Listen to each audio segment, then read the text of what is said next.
ایسا کر لو, ہو گیا. اس کے بعد میں اس کو ایسا بھی کر سکتے, یہ ہو گیا. اس کے اوپر بیلٹ بھی آ جاتا, لیکن بیلٹ لگانا کوئی ضروری نہیں, تو بیلٹ اس لیے لگاتے ہیں کہ کھل نہ جائے. اچھا کتنی مرتبہ بھی کھلا اگر یہ, تو دوبارہ آپ اس کو پہن سکتے.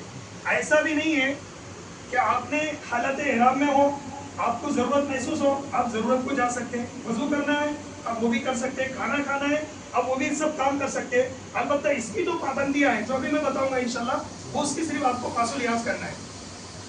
اب یہ پہن لیا آپ نے, یہ آیا سمجھ میں؟ ٹھیک ہے, ایک طرف ایک سائڈ میں لینا ہے, ایسا کر لینا ہے, ایسا کرنا ہے, کوئی زیادہ نہیں ہے. ٹھیک ہے. اچھا یہ بھی نہیں آ رہا تو ایک دوسرا طریقہ بھی آپ کو بتاؤں. اب یہ چونکہ میرا ہاتھ لمبا ہے اور احرام چھوٹا ہے, آپ ایسے بھی ہوں گے کہ آپ کا احرام بنا ہوگا اور ہاتھ چھوٹا ہو جائے گا.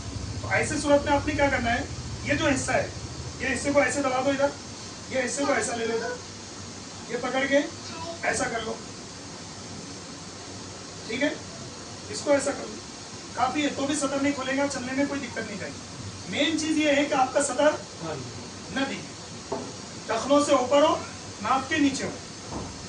احرام کیسا ہوگا؟ ٹخنوں سے اوپر, ناف کے نیچے. ٹھیک ہے. یہ بھی ایک طریقہ ہے کہ آپ اس کو اس طریقے سے بھی بنا لیں, یہ بھی آسان ہے. یہ چھوٹا ہے تھوڑا سا, جب بڑا ہوگا نا وہ سمجھ میں آئے گا.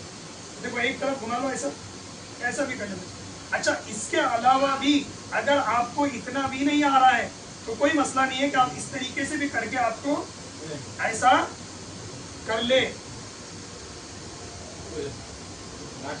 ہاں ٹھیک ہے نا. نہیں میں آپ کو بتا رہا ہوں کیونکہ یہاں اگر کسی کے نہیں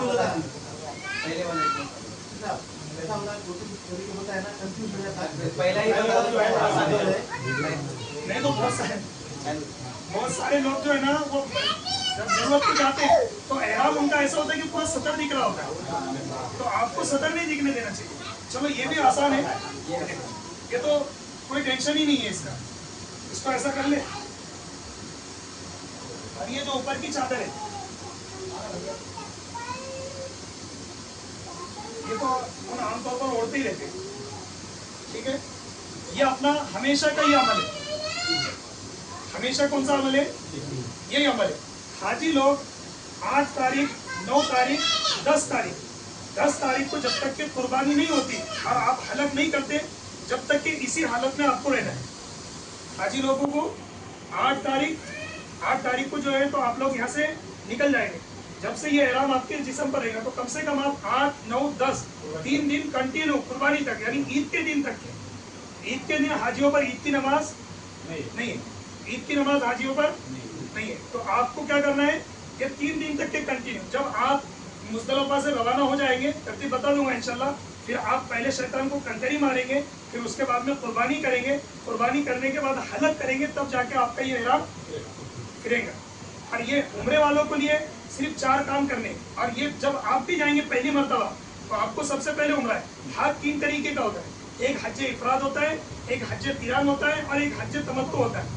حج افراد صرف حج کا احرام پہننے کو بولتے ہیں, حج قران حج اور عمرہ دونوں کے احرام پہننے کو بولتے ہیں, اور حج تمتع جو عام طور پر ہمارے ملک سے یا پاکستان سے جو جاتے ہیں وہ لوگ حج تمتع کرتے ہیں. حج تمتع کا مطلب یہ کہ پہلے عمرے کا احرام پہننا, پھر اتار دینا, پھر اس کے بعد میں جب حج کے دن آئیں گے تو حج کے دنوں میں حج کا احرام پہننا. سمجھ میں آئی بات؟ حج کے دنوں میں حج کا احرام اور عمرے کے ٹائم میں عمرے کا احرام کرنا, یہ اس کو حج تمتع بولتے ہیں. حج کے ایام میں عمرے کرنے کی اجازت نہیں ہے, طواف کر سکتے آپ. ٹھیک ہے. یہ جو حجاج کرام ہے یہ 3 دن رکھ رہیں گے. اب جیسے آپ نے یہ چیزیں کر لی, آپ نے احرام باندھ لیے, حج کی نیت کر لی, یا اسی طریقے سے عمرے کی نیت کر لی آپ نے, تو کیا حج کی نیت, اللہم انی ارید الحج فیسرہ لی وتقبلہ منی, اے اللہ میں حج کا ارادہ کرتا ہوں تو اس کو میرے لیے آسان فرما, قبول فرما. سب کے لیے وہی ہے, آپ سب سیم دعائیں, صرف الفاظ تبدیل ہوں گے, باقی اردو میں بھی آپ کر سکتے ہیں. ٹھیک ہے. آپ نے یہ کر لیے. اب اس کے بعد آپ کے اوپر احرام کی پابندی آ گئی. نیت کر لی آپ نے تو کیا پابندی ہے, آپ کو سب سے پہلے خوشبو کا استعمال نہیں کرنا ہے.